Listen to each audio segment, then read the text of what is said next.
Bismillahirrahmanirrahim. Assalamualaikum warahmatullahi wabarakatuh. Innal hamdalillah nahmaduhu wa nasta'inuhu wa nastaghfiruh wa na'udzu billahi min shururi anfusina wa min sayyiati a'malina.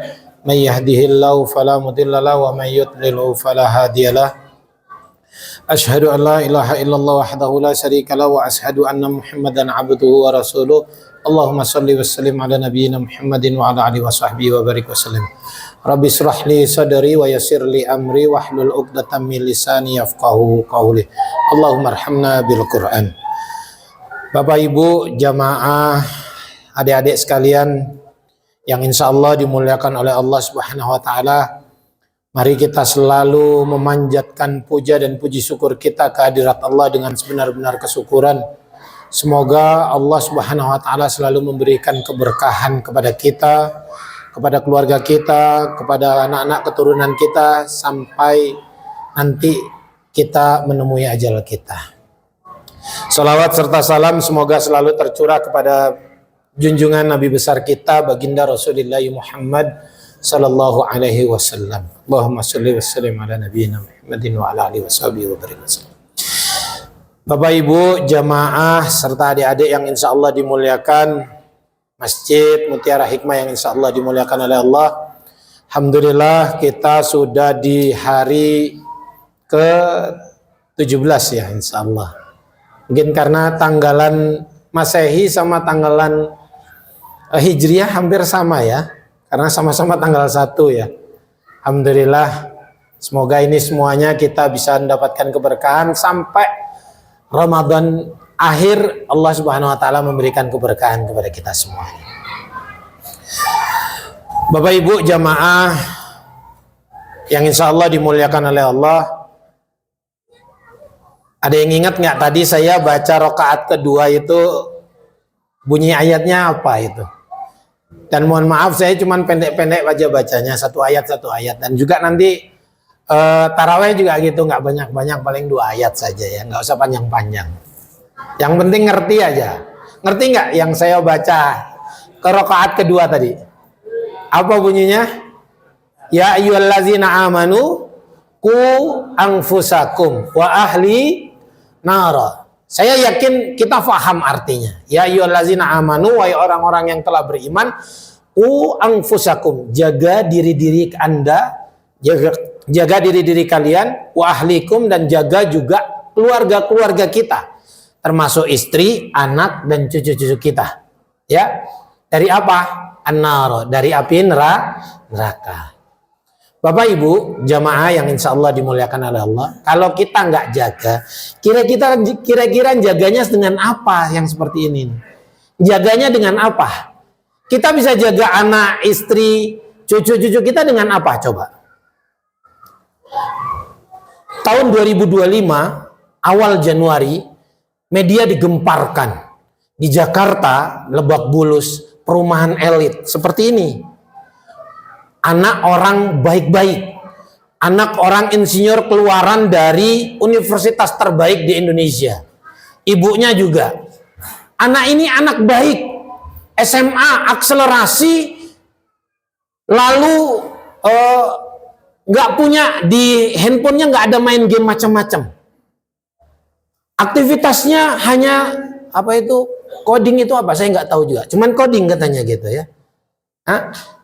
Artinya anak baik-baik, anak orang benar-benar, anak orang bager, anak orang bagus. Tapi di saat satu malam dia turun dari rumahnya, dari loteng itu, ngambil pisau dapur, ibunya, neneknya dulu dihajar, cues, terbaring. Bapaknya buka pintunya, bapak dihajar, ibu dihajar, bapaknya meninggal, neneknya meninggal, ibunya lari, dan ditolong bisa masuk rumah sakit Fatmawati. Apa yang terjadi? Saya ikutin berita itu. Sampai-sampai di salah satu media televisi diungkap terus dan ditanya, psikolog paling hebat, ketua perhimpunan psikologi se-Indonesia, paling pertama ditanya, apa yang terjadi? Nggak tahu. Nggak ngerti apa yang terjadi, nggak paham. Orang anaknya orang baik-baik, dia nggak suka, mohon maaf, narkoba nggak ada, dites urin nggak pernah. Oh, baik-baik, anak baik-baik. Sekolahnya SMA favorit, akselerasi lagi. Tapi kenapa bisa terjadi seperti ini? Bahkan satpam diinterogasi, gimana setelah anak itu? Anak itu setelah berdarah-darah tangannya bawa pisau, lalu dia ngomong, saya ngapain? Saya ngapain? Apa yang terjadi? Maka itu Bapak Ibu, saya sekarang sangat memperhatikan tentang sholat. Ya, insya Allah mungkin kita nanti ada 3 hari ya, waktu mudah-mudahan bisa kita bahas semua tentang sholat ini. Bagaimana sih? Karena sholat itu tanha anil fakhsya'i wal munkar. Sholat itu mampu mencegah perbuatan keji dan perbuatan munkar. Tapi kenapa kok kita sholat, sudah melaksanakan, sudah ngerjakan, anak-anak kita masih berani ngomong kotor sama kita, orang tuanya. Jangankan mohon maaf, dilakukan tadi dibawain pisau. Jangan-jangan sampai ditusuk, jangan. Dipegangin pisau aja kita mungkin sudah gemeteran anak kita berhadapan gitu ya.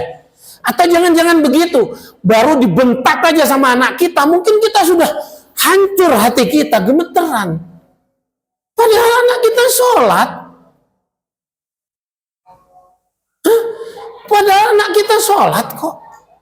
Tapi kenapa kok anak kita berani membentak kita? Apa yang salah Bapak Ibu? Apa yang salah?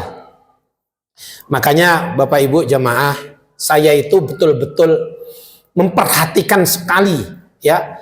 Sholat itu Rasulullah SAW, di kita bahas salah satunya as-sholatu amududdin. Sholat itu tiang.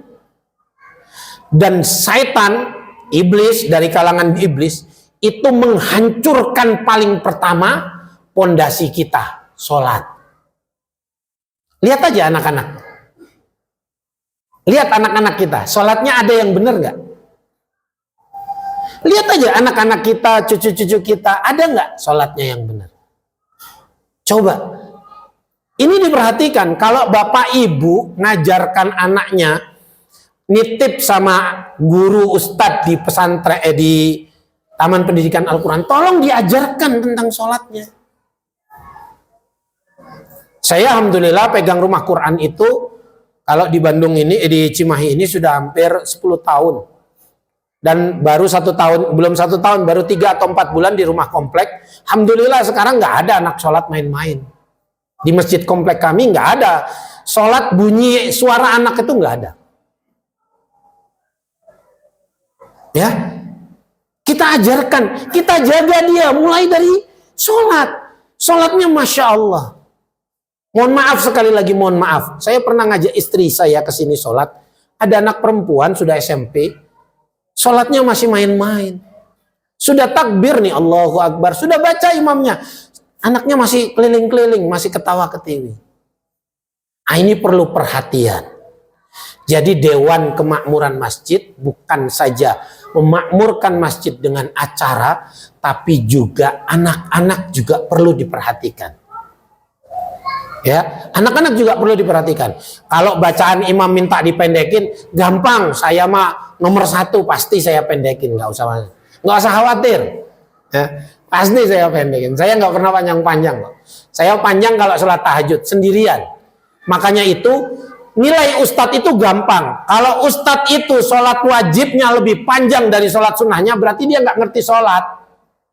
Sekali lagi, kalau ustadz itu sholat wajibnya lebih panjang bacaannya daripada sholat sunnahnya, berarti dia nggak paham dengan sholat. Ya, jadi sholat sunnah itu harus lebih panjang dari sholat wajib. Sholat wajib itu cukup 1 ayat aja bacanya. Kalau sholat sunnah harus 1 juz, 1 rakaat. Ya karena sendiri. Apalagi tahajud. Bapak ibu kan sendiri. Nggak ada siapa-siapa.